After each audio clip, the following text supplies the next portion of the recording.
Hello दोस्तों, कैसे हैं आप लोग। होप सब अच्छा होगा। तो वीक 52 का डे 12 है ये, एंड वीडियो पार्ट नंबर 12 होगा ये।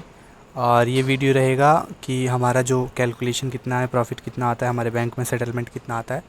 तो ये मैं तीनों प्लेटफॉर्म का बताऊंगा, मीशो, अमेज़ॉन एंड फ्लिपकार्ट। तो अभी मेरा एक ऑर्डर आ रखा था जेट जेट प्लांट का, तो मैं इसी का दिखा देता हूँ आपको कि जब भी डिलीवर हो जाएगा कस्टमर के पास तो मेरे अकाउंट में कितने आएंगे। तो यहाँ चलते हैं, कैलकुलेट्स पे जाएंगे। तो देखो यहाँ पे लिखा हुआ है 97.8 समथिंग लिखा है। जूम कर लेता हूँ, 89। तो अब इसमें से देखो, इस पे ये तो मेरे अकाउंट में सेटल होगा। अब इसमें से आपका कॉस्ट हटेगा, जो मेरा प्रोडक्ट का कॉस्ट है एंड जो मेरी पैकिंग कॉस्ट है। तो जो पैकिंग की कॉस्ट है वो मेरी 20 रुपये है, एंड जो मेरे प्रोडक्ट का कॉस्ट है वो 35 to 40 रुपीज़ की समथिंग होगा। तो 40 रुपीज़ मान लेते हैं, तो 60 रुपये हो जाएगा राउंड फिगर में। एंड 60 माइनस 97, तो आपका वही 37 के अराउंड जो भी होगा वो मेरा प्रॉफिट होगा। तो ये होता है, ठीक है। तो ये था मीशो पे, और इसकी मैंने लिस्टिंग कल ही परसों करी थी, एआई से जनरेट किए थे इमेज। एंड एक और सिमिलर लिस्टिंग करी थी मैंने यहाँ पे खुद से फ़ोटो क्लिक करके। तो इस पे अभी तक ऑर्डर कुछ नहीं आया था, काफ़ी दिन से लिस्ट कर रखा था मैंने, सेम प्रोडक्ट ही है। बट कल एआई से मैंने जनरेट करके लिस्ट किया तो ऑर्डर आ गया, ठीक है। तो इसका मैंने डाल रखा था इतना 132 रुपीज़, और इसमें सेटलमेंट आता है 110 रुपये। तो वही 110 में से आपका 60 रुपये माइनस होता है, 50 रुपये का प्रॉफिट। तो ये हिसाब है इसका। तो मीशो पे तो बिना जीएसटी के ही सेल कर रहा हूँ, तो मेरे को कोई रिटर्न फाइल करनी नहीं है, कुछ भी नहीं करना है। तो सिंपल जो भी प्रॉफिट है वो मेरा ही है प्रॉपर। टिल जब तक मेरी सेल है जो वो 20 लाख तक नहीं जाती मंथली, तब तक मेरे को कोई जीएसटी भरने की ज़रूरत नहीं पड़ेगी। तो ये था मीशो का। और अभी मैं आपको बताऊंगा फ़्लिपकार्ट के बारे में, ठीक है।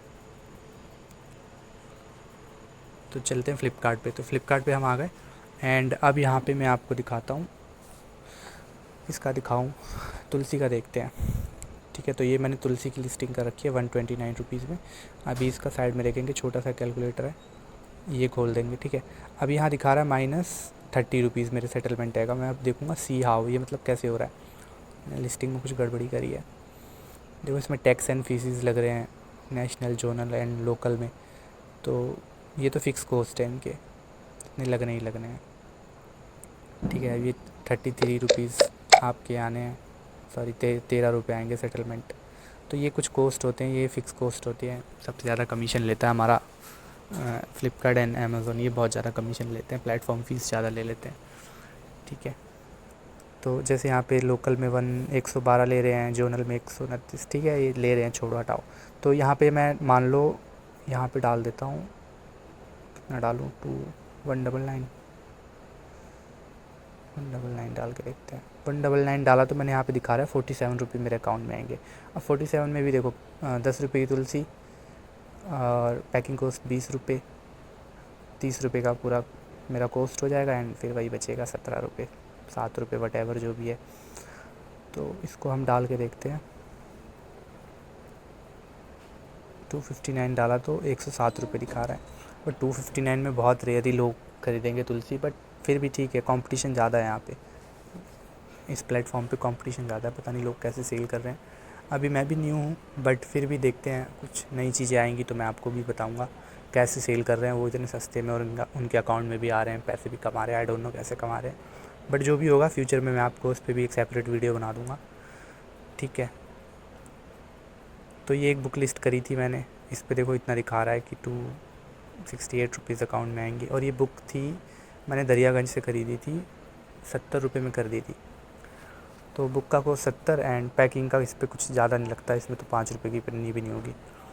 तो 80-90 मान के चलो, बाकी पूरा प्रॉफिट है। तो मतलब बुक्स में है प्रॉफिट, बट ये बुक मैंने फ़्लिपकार्ट पे चेक किया, 130 रुपये में भी कुछ लोग बेच रहे हैं। अब वही सोचने वाली बात है, वो बेच कैसे रहे हैं इतने सस्ते में, उनको क्या प्रॉफिट हो रहा है, आई डोंट नो, ठीक है। तो ये फ़्लिपकार्ट का था, आप भी ऐसे कैलकुलेट कर सकते हो। एंड ये कुछ टैक्स लगते हैं, ये आपको रिटर्न भरना होगा अगर आपके ऑर्डर आते हैं, तो आप अपने सीईओ को सारा बिल, जो भी आपका सीईओ होगा उसको सारी बिल जनरेट करके दे दो मंथली वाइज, वो आपका रिटर्न फाइल कर देगा, एंड कुछ नहीं करना आपको, ठीक है।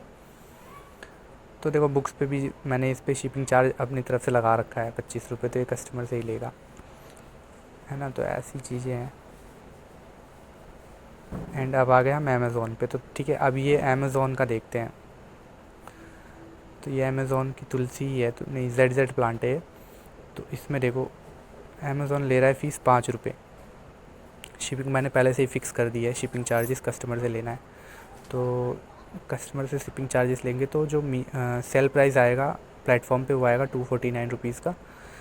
एंड जो मेरे नेट सेटलमेंट आएंगे 243, मतलब कस्टमर से भी हम पैसे ले रहे हैं 80 रुपये। ठीक है, तो शायद इसलिए अगर वो मैं हटा दूँ तो कैलकुलेशन शायद अलग हो जाएगी। मैं एक बार चेक कर लूँगा, किसी को डाउट होगा तो पूछ लेना मेरे से। अगर ये 10 पीस सेल होते हैं मंथ में तो मेरा नेट प्रॉफिट होगा 2431 रुपये का, 97% का मार्जिन है। ठीक है, तो अब ये जो भी मेरा बाय करेगा ना ये प्रोडक्ट, उसको अलग से 80 रुपये देने पड़ेंगे। कुछ प्रोडक्ट पे आता है ना फ्री डिलीवरी, तो इस पर फ्री डिलीवरी नहीं होगी, आपको चार्ज देने पड़ेंगे। ठीक है, तो यही हिसाब होगा।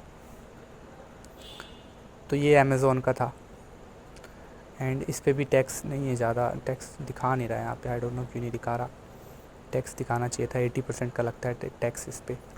वेजिटेबल्स, फ्लावर्स कटिंग इन सब पे नहीं लगता, ये टैक्स एग्जेम्प्टेड है। बट जो आप फ्लावर पॉट के साथ बेचोगे कोई भी फूल, तो उस पर 18% का चार्ज लगता है। होम डेकोर में लग्जीरियस आइटम में आता है इसलिए। ठीक है, देखते हैं। सब्सक्राइब कर दीजिए।